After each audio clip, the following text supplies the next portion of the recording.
sure that the individuals in the waiting room are continued to let in, and we'll make sure the recording started so that those who can't join us can perhaps have a listen later. My name's Thomas Piggott. Thank you so much for joining this evening. This is the first of its kind that we've done, which is a by Zoom online public health rounds on various public health topics for healthcare professionals across the region in the Lakelands public health region. So thanks so much for joining. Really look forward to this evening, and there'll be lots of time for questions and discussion. I will go through a variety of topics here this evening. And we are looking to try to make this a routine, about twice a year update from Lakelands Public Health on important emerging and a reminder public health issues from your health unit here. So before I get into the presentation, I will just share my own declarations of interest. I am employed by Lakelands Public Health as the Medical Officer of Health, CEO. I have no financial conflicts of interest, and certainly not with any of the topics that we're discussing here this evening. Intellectually, I still am engaged in research and am a professor at McMaster in Queens. And my research program focuses on health guideline development, and I'm a member of the GREED working group. And I've co-edited a book called Underserved. So sharing these. This evening session, we're looking to provide updates on some key public health topics that are relevant as we head into summertime. Certainly a bit of a temperature reprieve today in our region, but it's been pretty hot and humid, and we're headed in for an El Nino year. So we wanted to talk a lot about heat and extreme heat, but some other seasonal public health hazards as well, including vector-borne disease. And we're going to throw in a number of other public health topics we think might be useful to you. We're going to discuss some of the tools that can be used to mitigate some of the health hazards as well as we approach summertime. Here's an agenda of what we're going to cover. So lots. I won't go through this in item by item, but here's a number of topics that I'm going to hope to cover off this evening. And thanks to those who are just joining or joining us online. If you are with us in person right now and you'd like to introduce yourself in the chat is private. We will be recording and putting the presentation up on YouTube, but the chat comments are not visible. So feel free to introduce yourself if you'd like.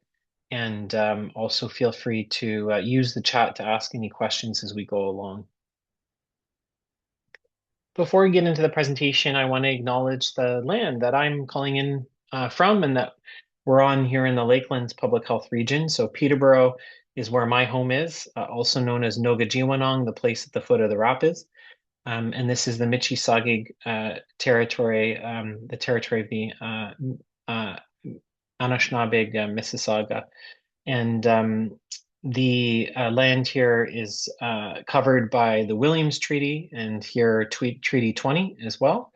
And as we head into the summer months and summer solstice, the longest day of the year is coming up in the next week, I want to acknowledge the land that we're on and the caretaking of that land by First Nations in this region, and the other non-human living life as well.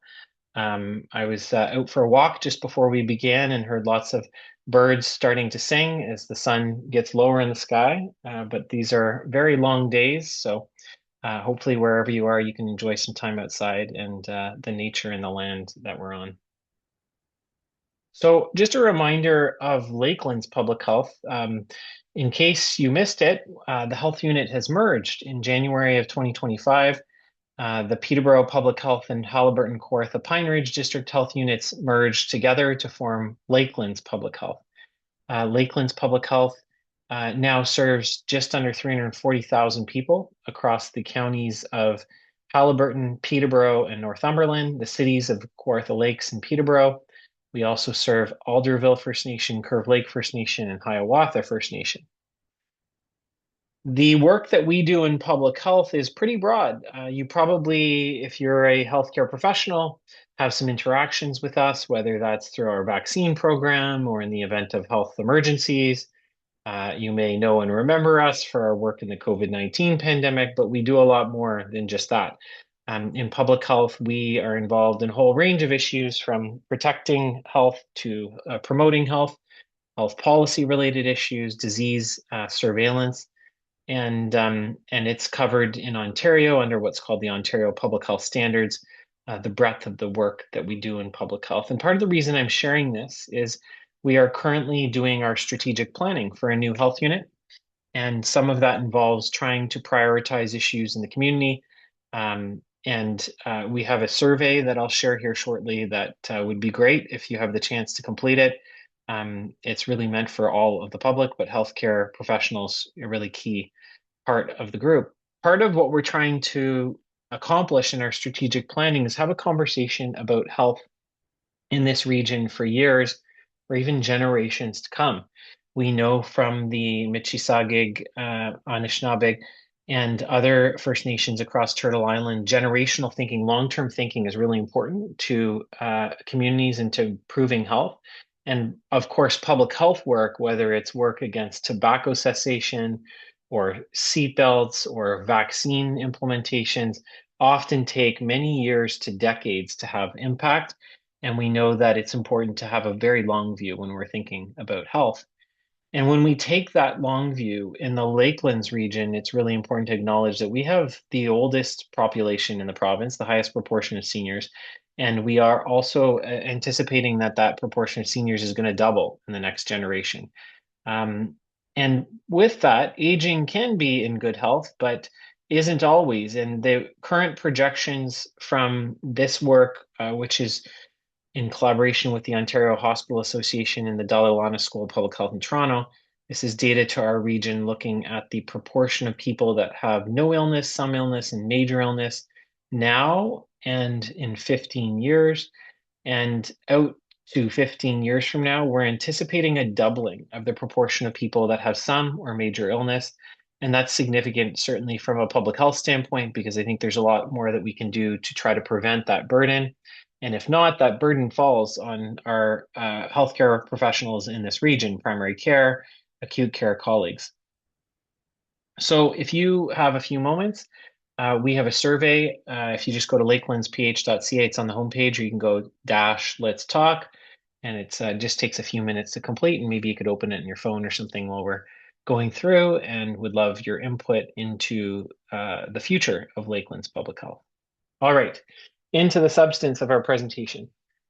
So, health hazards are numerous, and we know that in the context of a changing climate, they're increasing. Certainly, some of that is very obvious and visible. The disasters, the emergencies that are happening at a greater scale and interval than ever before, the hot temperatures, the forest fires, and the smoke that's visible in your face. But there are many, many ways that this is impacting us. We know that this ultimately has an impact on health, and especially people with vulnerabilities who may have more exposure or may have underlying illness or risk factors to make them more predisposed to impacts from a changing climate. And the health sector plays such a key role, not only for the response to these issues, but also from a preparedness standpoint and to help our communities adapt to a changing climate. When we recently completed a vulnerability assessment, the breadth of issues identified are described here. So the vulnerability assessment looked across the life course. It looked at key areas of health equity, populations in the green, and it also looked at key hazards. So changes in air quality, UV radiation, extreme temperature, heat and cold, extreme weather events, food and water security issues, and changes to vector-borne disease dynamics. So I'll speak about most of these in turn here. Ultimately, vulnerability to a changing climate is a function of exposure to those hazards, the underlying sensitivity individuals have, and their adaptive capacity. So by sensitivity, we mean people with pre-existing health conditions and challenges. By exposure, we mean whether people perhaps have some of the social determinants of health impacting them, precarious employment, education or income barriers, and potentially, inadequate housing or jobs that impact them. But there are also the structural determinants of health that impact the risk of these kinds of health challenges. In the Lakelands region, we can take and look at data from climate models, including from climatehealth.ca, which is where this data is from. And we can look at the projected number of days that will be in extreme heat over the next generation or two in the Peterborough region. And this is using a best case, mid case, and worst case modeling scenario. So blue being sort of best case scenario, green being mid, most anticipated, and red being worst case scenario. And you can see where we are now, 2026, an approximate doubling in the number of days of extreme heat in the next 75 years. And you can see in the worst case scenario, a quadrupling of that number of days.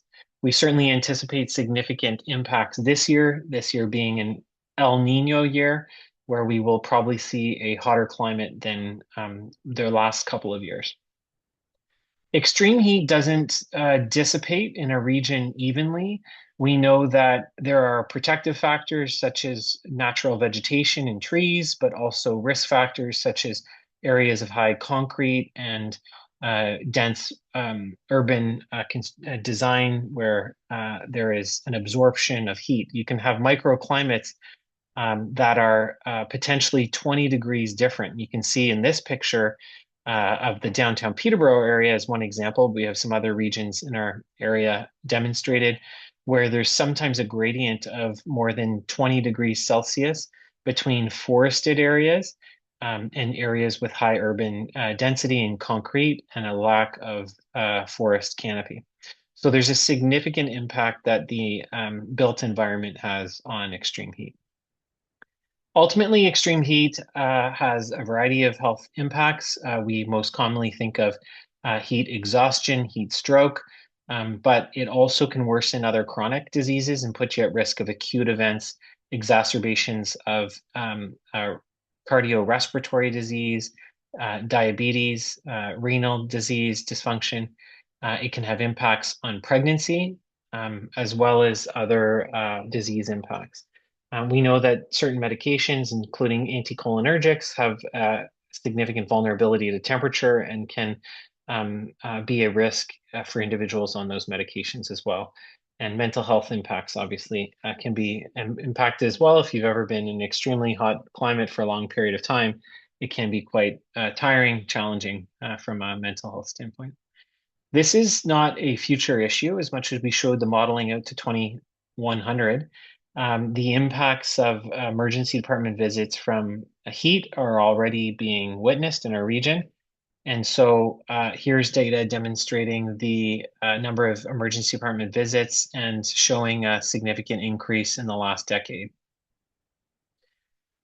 Extreme heat risk factors include older age, mental or cognitive illness, and that's a really important one. Certainly, chronic pervasive psychosis, psychiatric illnesses can play a high impact, and I'll come back to that in the context of the evidence that we know from the heat dome event in British Columbia. Other chronic diseases, social isolation, substance use, mobility impairment, poor physical fitness, and certain medications can also be risk factors. About 5 years ago now, the heat wave in British Columbia resulted in a about 3-week period in somewhere between 600 and 1,000 deaths directly linked to the heat wave. The majority of these events occurred in indoor private residences. The majority were in individuals with social isolation or who lived alone. And a major risk factor was schizophrenia, which probably has a combination of medication risks and social isolation and social determinants of health impacts and risks. But certainly from a primary care standpoint and a psychiatric standpoint, I would be thinking as we approach the summer months with likely extreme heat warnings about patients with schizophrenia as individuals to do important check-ins on medication management, on hydration management, as well as on some of the prevention factors like air conditioning and fans, although fans can be detrimental over a certain temperature. We'll come back to that. Ultimately, there are a number of things that you can do. We'll make sure these slides are circulated to everyone who's in attendance. But here are some tips that we provide every time there's an extreme heat event to remind the community.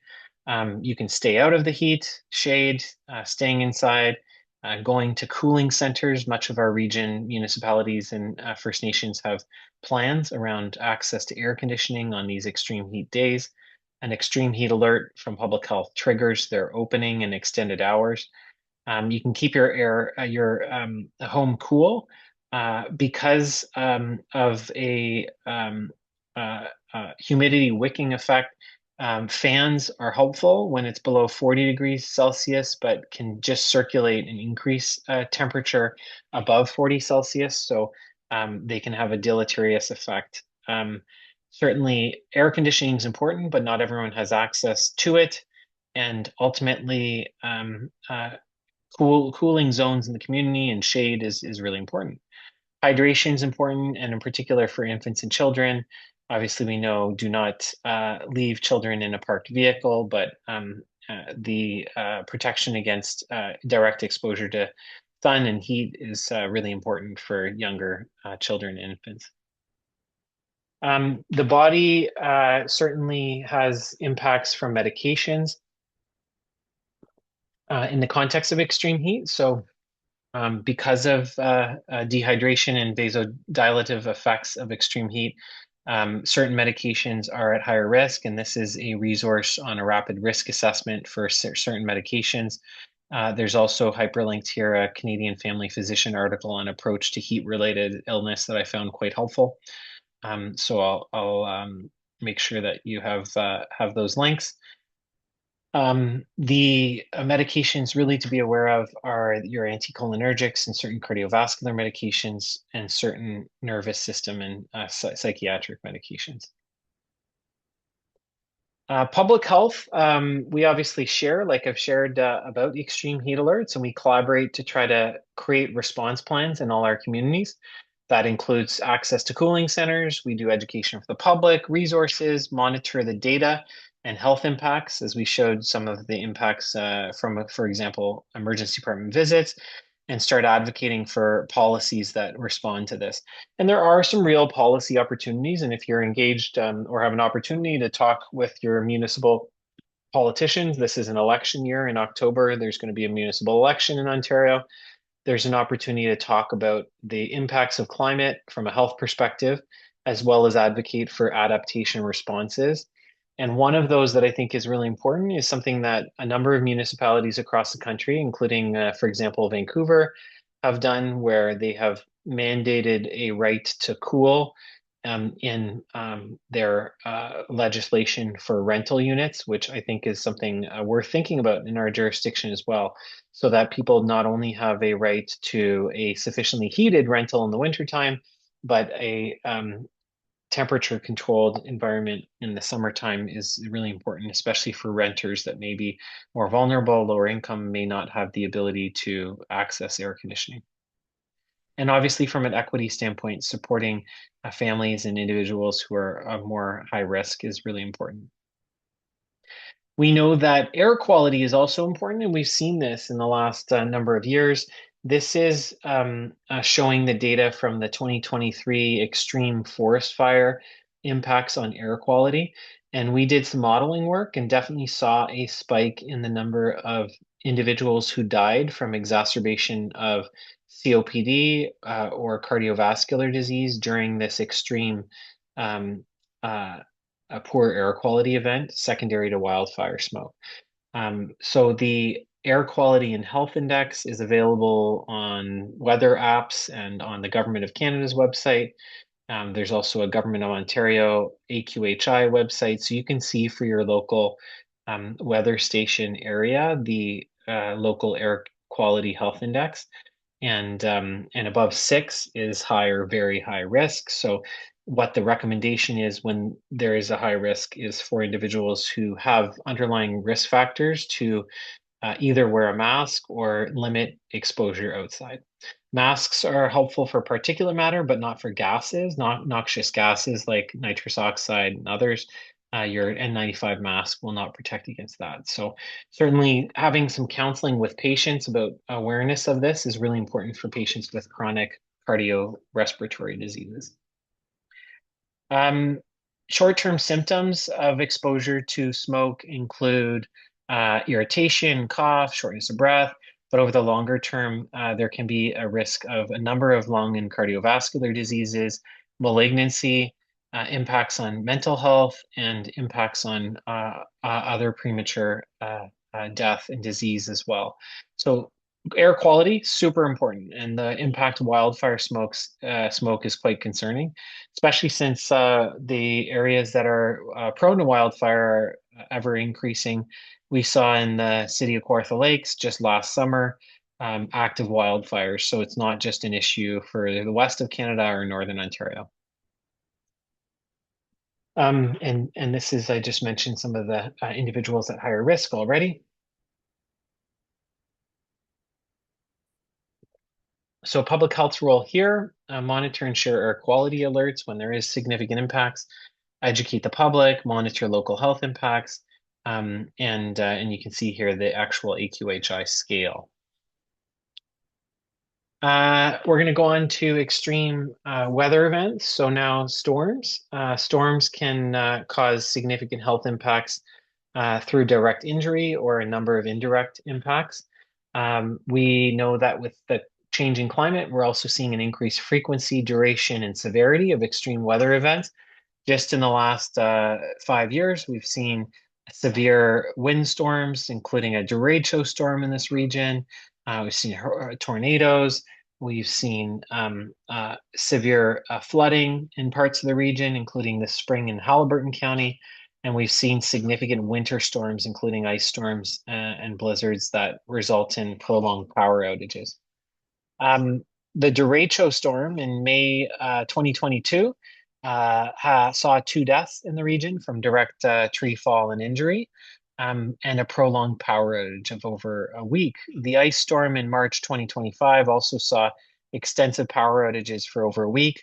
And these have both direct impacts if it's really cold out and there's heating and shelter concerns, but they also can have a lot of insidious health impacts, some of the indirect health impacts, including the longer term mental health impacts, perinatal impacts of these kinds of stressors. Beyond injury, there also can be exacerbation of chronic diseases, and importantly, interruption of medication, medical treatment access. So somebody on dialysis that has transportation issues during the extreme ice storm that we saw many trees down. There was significant interruption in mobility and transport. During the derecho storm, for a prolonged period, many pharmacies closed, so some patients couldn't renew essential medications. So there's a lot of work to do here. And from a public health standpoint, we certainly have a role to play in preparing and training around severe storms and the response, but also in participating in the response with municipalities who typically lead these emergency responses and helping to collaborate in terms of a health perspective and impact. One small plug, we are seeing, again, more of these events where we're having prolonged power outages.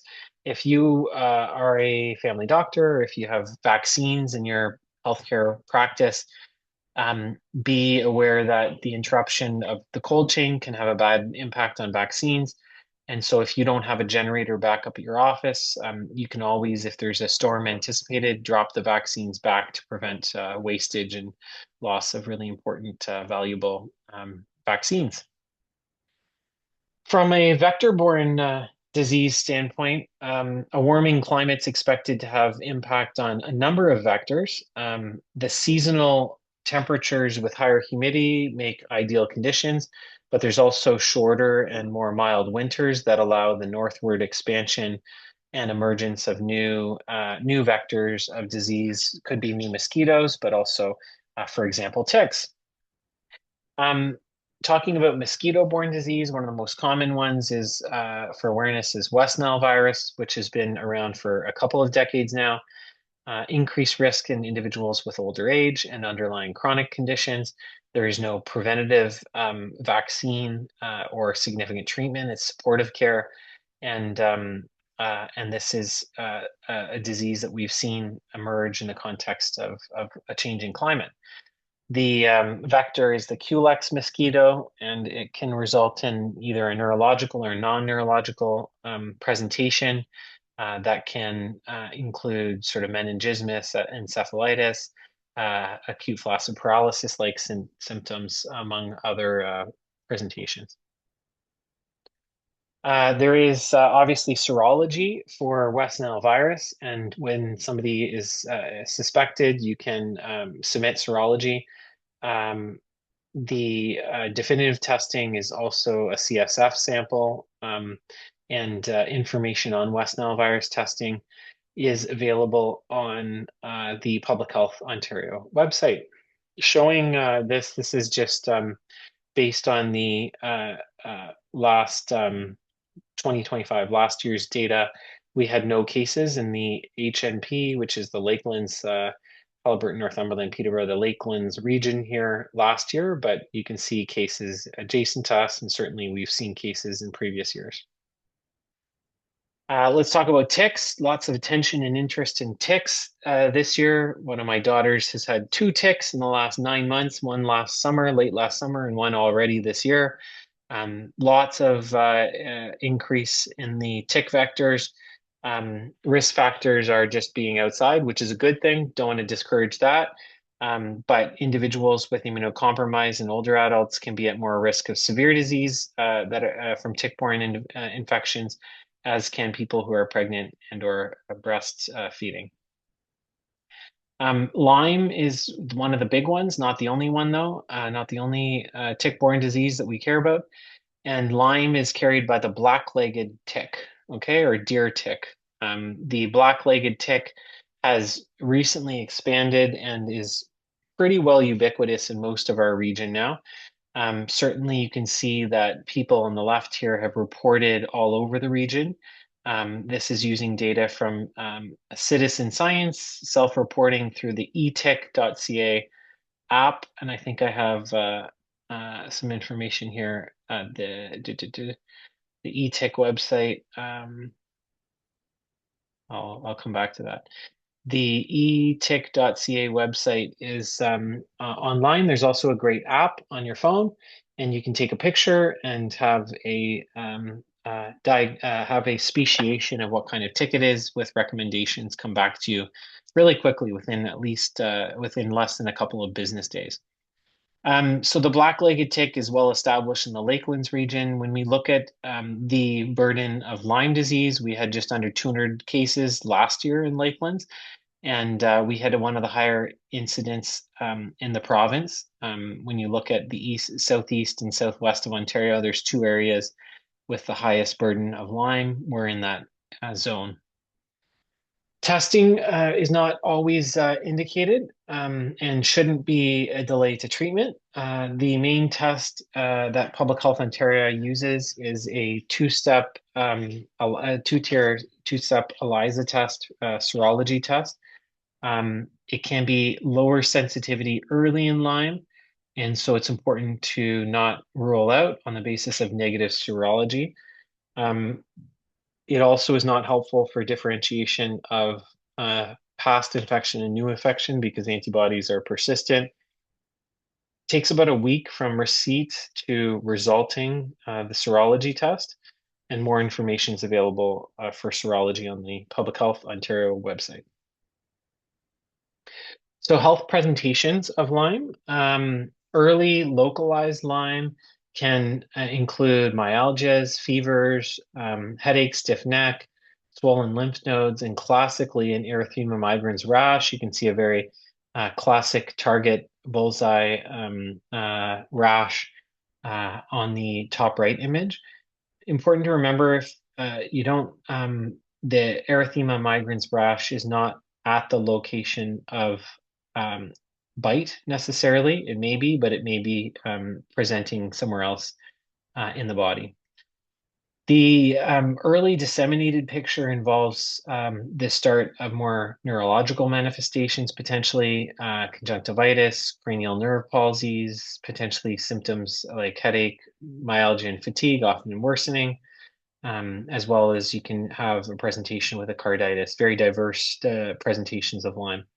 And late Lyme can result in more severe challenges, including myopericarditis, AV node block, cardiovascular issues, recurrent arthritis, and often migratory polyarthritis, meningitis, and ophthalmological changes are also possible. So, removing a tick, again, etick.ca, here's the app. You can take a pic of the QR code here to go directly to the website. It will tell you whether the tick is likely whether the tick is likely a dog tick or deer tick, whether it's a black-legged tick. If it's a black-legged tick, obviously prolonged attachment and suspected more than 24 hours, there's a recommendation for prophylaxis.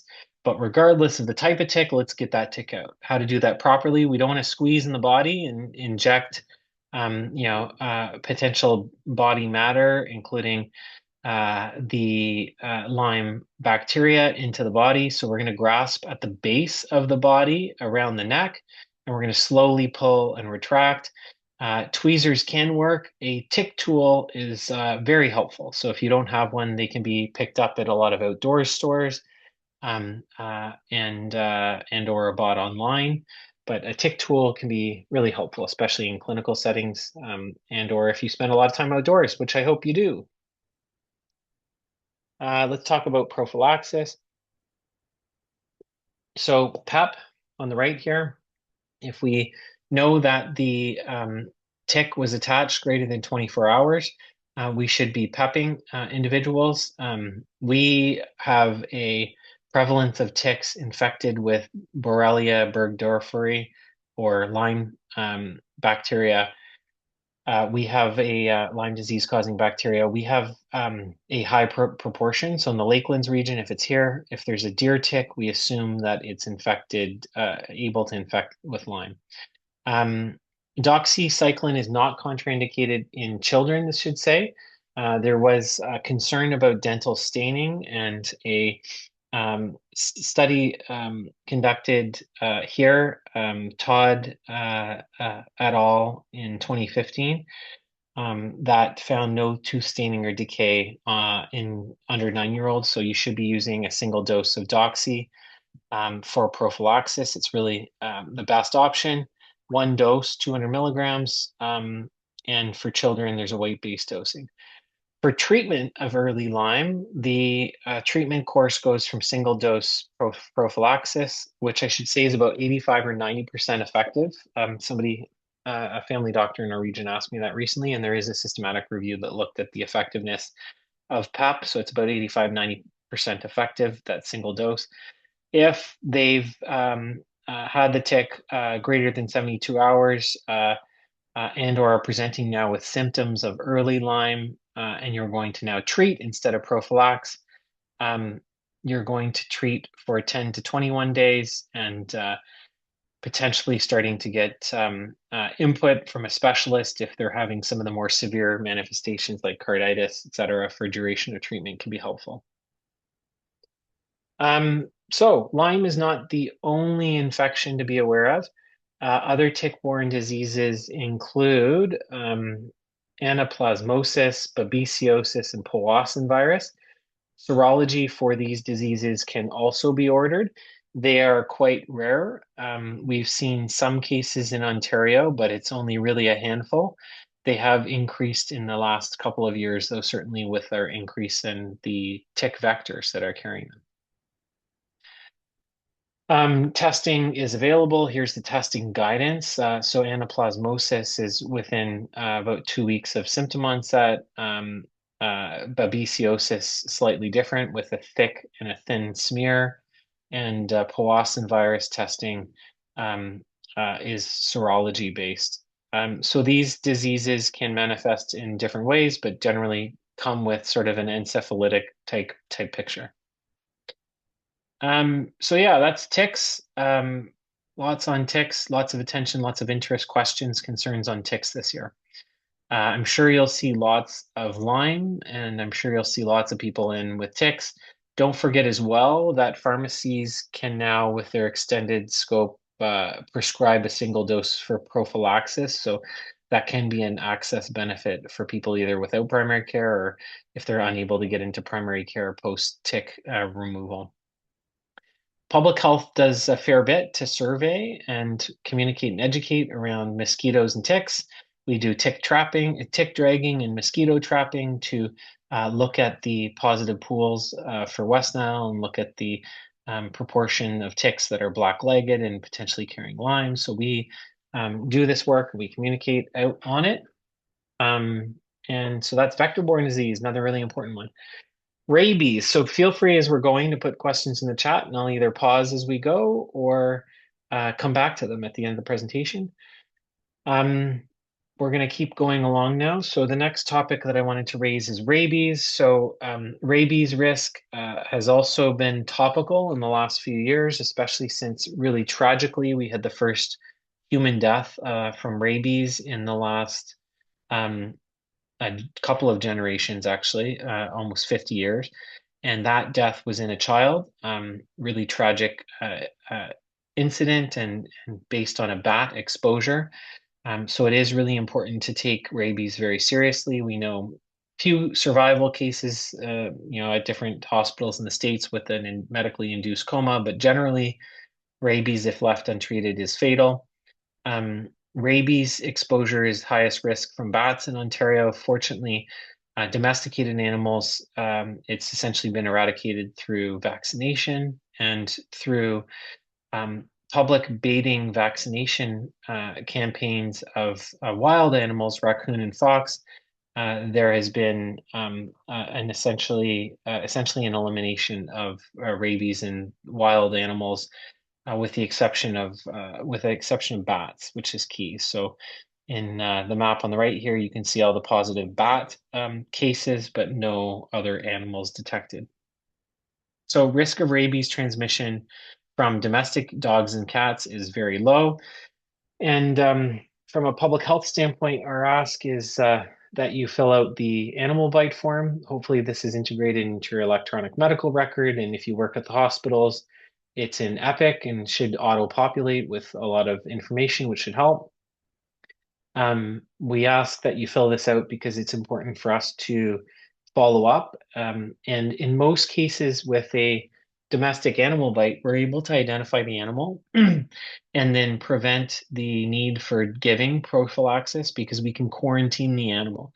And as long as we can quarantine the animal for a period of 10 days, monitor their behavior, make sure that there's no signs and symptoms of rabies, then we can ensure that there is no risk to the individual and prophylaxis is not needed. This is important because prophylaxis is a very impactful, challenging regimen, right? Immunoglobulin is a large volume, painful injection, and the vaccine course is multiple follow-up visits. The total cost can be over $5,000 depending on the weight, because the RPEP immunoglobulin is weight-based dosing. So this can be extremely expensive, and we don't use this on just anyone. Certainly, we're here to help to do an exposure assessment and help to support that informed decision with healthcare professionals. So we're on call. We have a public health inspector up to myself, always on call and there to support these decisions. Certainly, the domestic animals can often be identified, but sometimes they can't be, and sometimes there'll still be the recommendation to go with RPEP. For bats, if there is a bite or a close direct exposure that could have resulted in a bite, including if individuals do not have capacity to share that, being young children or seniors with dementia, that could be really important. So yeah, stewardship of this vaccine is really important. We saw a massive shortage of RPEP following the death of the child in 2024.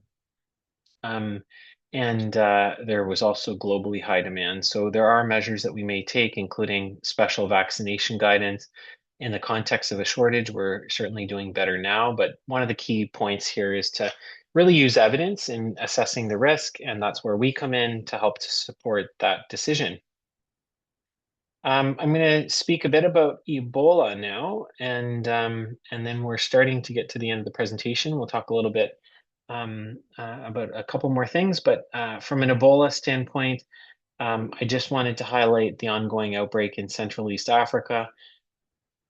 I was in South Kivu here during the 2018 Ebola outbreak. So I know this part of the world well, and sadly, it's a part of the world with significant challenge from a health and humanitarian perspective, armed conflict, and significant equity issues. And so seeing the massive outbreak is really quite tragic to me. And I think will be a huge challenge in the context of decreased capacity to respond. There is also, as we know, decreased capacity of the World Health Organization, and with the context of public health in the U.S., where the CDC has been gutted, funding for public health and global health's really been cut. This has really complicated the response to the Ebola outbreak is ongoing. This outbreak's caused by Bundibugyo strain of Ebola virus, and it is a less common strain. We've often seen Zaire or Sudan as more common strains, and this Ebola virus does not have a vaccine that is able to prevent it, unfortunately. So Ebola spreads through direct contact. Um, but in the context of infection prevention control, because of the lethality, we use extreme care, including full Tyvek suit, goggles, face masks. So it has significant IPAC implications. Bundibugyo, like other Ebola viruses, presents often with a fever, headache, malaise, myalgias, and then the hemorrhagic fever can instill vomiting, diarrhea, bleeding, organ dysfunction, eventually death. The CFR, a case fatality ratio of this outbreak, apparently is a lot lower than other previous outbreaks that can be over 50%, but still very high CFR. And again, no approved vaccine or treatment. There is investigation into that right now for the other vaccine and treatments that are available, but at this point, early supportive care is um, the only response from a treatment standpoint.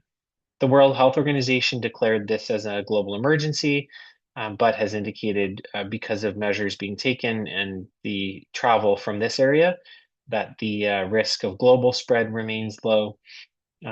Significant impact in these countries, and now we've seen in Canada border measures put in place, including active assessment, symptom screening, and quarantine for individuals, as well as prevention of new visas for other individuals for the next few months. So for physicians, you can learn more from either the Public Health Agency of Canada or Public Health Ontario. This is, I think, just because I know it's very topical and some individuals might be interested, but ultimately, you'll call public health if you have any kind of suspicion, either based on somebody's travel history or otherwise, of Ebola virus or any other viral hemorrhagic fever. There is a assessment tool that we use from a public health perspective to help to support clinicians, and this assesses whether we should even test or not. You got to remember, being a hemorrhagic fever and direct contact, there is concerns of testing just anyone and the exposure that could put healthcare professionals or lab professionals at. So there is thoughtful testing that is done. And we also know that there could be a risk of false positives. So we want to make sure that there is a genuine risk of Ebola before there's any kind of testing for Ebola. If you have a patient that you suspect might have Ebola virus, including having traveled to one of those three countries, Sudan, Uganda, or Democratic Republic of Congo, please call public health right away. Here's our 1-800 number, 1-844-575-4567. and we can help you in assessing the patient and making decisions on whether testing is indicated or not. Okay, so as we flow up the presentation and make some time for questions, I wanted to share again back to climate change in summer. A lot of these issues are impacting the work that we do as healthcare professionals. I still work in the emergency department, so I know when we have some of these events, whether it's extreme weather or heat, that we see the health impacts firsthand in our practices, in our primary care practice or in our hospitals. And it's important that we do more to prevent, but also as climate is impacting things that we adapt as well. From a public health perspective, you're really the most critical point person for your providers. Really appreciate the work that you do, helping to educate people, manage the medication that they're on, and starting to look out for some of the adaptation considerations that we talked about today. Just like in vaccine trust, people turn to their healthcare providers more than they'll listen to me as a medical officer of health or, other organizations. They really do trust family doctors, their local healthcare professionals. And so, um, just like those issues, talking about climate change, the impacts of a changing climate can be really important. Yeah, from a planetary health standpoint, if you want to learn a little bit more about planetary health, climate change, here's some resources, including the Lancet Commission, this article from CFP that I mentioned. There's good resources from the Canadian Association of Physicians for the Environment and the Canadian Associations of Nurses for the Environment, as well as the CAPE organization has a Fight Fossil Fuel advertising campaign, stopfossilfuelads.ca that you may want to check out. But to wrap up, I think one of the things I always try to talk about when I'm talking about climate change or changing health impacts, um, uh, such as today's presentation, is how important it is really to build and rebuild that connection to nature. We know time outside and time in the great outdoors is super important for our health. And I'll come back to that in a moment, but it also builds a connection that reminds us why we need to protect the environment around us. From a health perspective, the Parks RX, Parks Prescription Program, is a neat program where you can prescribe access to nature for your patients. So if you're not signed up there, you can go ahead and there's a certain number of prescriptions for free entry to provincial national parks that you can prescribe to your patients to help to get them outside. And there's a number of important health connections from a mental health, cardiovascular disease standpoint, stress standpoint that Parks RX talk about. Certainly for children and people who are pregnant, time outside is critical to health and better connection to green space and time in nature improves health. Children in nature are also more likely to grow up to care about the environment around us, and we know that protecting it will help to decrease the negative impact of the changes we're seeing through stewardship and through care and through climate action. So, just a few thoughts to finish us on. So, if you aren't already signed up, Parks prescription, Park prescription, you can take a look, and it's got some guidance for how to suggest people spend a little bit more time outside and in nature from a counseling standpoint. And you can also get your patients some free stuff, which is great. Here's a link to a video. I won't show it now, but it's an extreme heat video, and there's some interviews with clients in our region about what extreme heat means to them. So you can take a look. It's on our YouTube and on our website as well if you're interested. But lastly, just a reminder, you probably found out about this through the Lakelands Loop, but if you're not signed up already, there's a QR code. Lakelands Loop is our healthcare professional newsletter. It only comes out when we need it to come out. We're very cognizant of the heavy email burden and very little time that healthcare professionals in our region have, so we really limit it to the most critical, important content. And hopefully you find it valuable. And if you're not signed up, hopefully you consider doing that. So that is the end of my presentation. There's some reference slides, opportunity for questions now, and just want to thank everyone so much for attending. I'm just going to stop sharing my screen so I can see the chat box and any questions that may come up. And it's great to see everybody on, and be great to post this for people who missed out to be able to watch the recording later. But hopefully it's helpful. We'll send around a survey, and importantly, you'll get your CME form for an hour of CME credits very quickly after the presentation. So hopefully this is useful, and we'll hopefully continue doing these. So thanks everyone for joining. Really appreciate it. I'll go to the questions now, and you're welcome to put up your hand if you want to ask something, or write it into the chat if you prefer.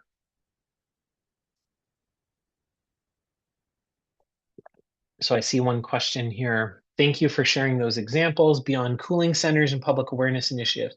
What longer-term built environment interventions are being prioritized to address climate-related health risks and enhance community resiliency into the future? So, um, there are a number of activities that we're working on. In Lakelands, we've done this vulnerability assessment. And if you recall the slide earlier in my presentation, there's a whole range of hazards identified, and then therefore a whole range of interventions suggested. So if you check out that vulnerability assessment, it's on our website. You can learn a little bit more about the breadth of things that we should be doing. From a priority standpoint, I think that there are opportunities to address policies. So cooling centers are a bit of a stopgap for people that don't have access, but as hotter temperatures become more common, thinking about access to cooling, and cooling is a right, especially for rental and lower income individuals, is an approach that's been taken in some jurisdictions, and I think we'd like to advance conversations of here. There are also obviously ways we design the community, and reforestation and planting trees is actually quite critical. If you remember the temperature gradient of 20 degrees Celsius between areas with tree coverage and canopy to concrete kind of jungles, and the absorption of heat, we know the environment around super important. And then I think from an emergency preparedness and response standpoint, there's a lot that we need to do to address loneliness and isolation, and address access to primary care. All of the work that you folks are doing to make sure your patients are connected and safe is really, really important. Many people don't have access to primary care, and or in the event of an emergency may have interruptions in provision of critical care that they need to stay healthy. So those are a few thoughts right now, but if you check out our website, you can learn more.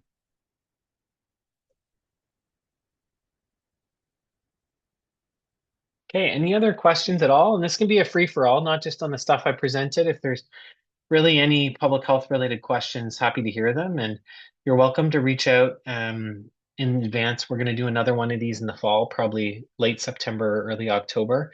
And there we'll talk about kind of winter preparedness. So a bit more focus on respiratory viruses, including RSV, COVID, influenza vaccine guidance, and some other relevant topics. But if there are any questions at all, anything's fair game. If I don't have the answer, I'll get back to you.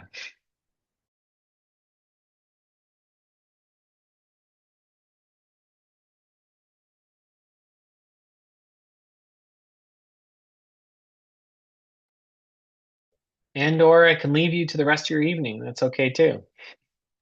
I'm just making sure. I know there's a Q&A function, so you can ask your question in the chat if you have it, or there's a Q&A function, and then it's anonymous if you want. But I kind of feel like maybe I saturated you, and there aren't anything else, but I'll just give it another minute or two. And if you are heading out, thanks for coming. Look out for your CME credit, and really appreciate you joining this evening. Look forward to many more, and nice to see lots of familiar names as well from the group. And for those of you I haven't met yet, look forward to hopefully having the opportunity at some point. Really appreciate you being here and the work you're doing.